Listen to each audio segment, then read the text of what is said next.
ధవళవర్ణుడు రత్నవర్ణుండు నా ప్రియుడు, ధవళవర్ణుడు రత్నవర్ణుండు నా ప్రియుడు, అవని 10,000 అతి శ్రేష్ఠుడాతండు, అవని 10,000 అతి శ్రేష్ఠుడాతండు.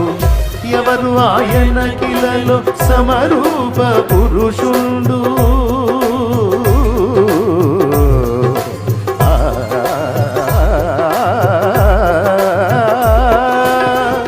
ఎవరు ఆయన కిలలో సమరూప పురుషుండు, అవలీలగానతని గుర్తింపగలనమ్మ, అవలీలగానతని గుర్తింపగలనమ్మ.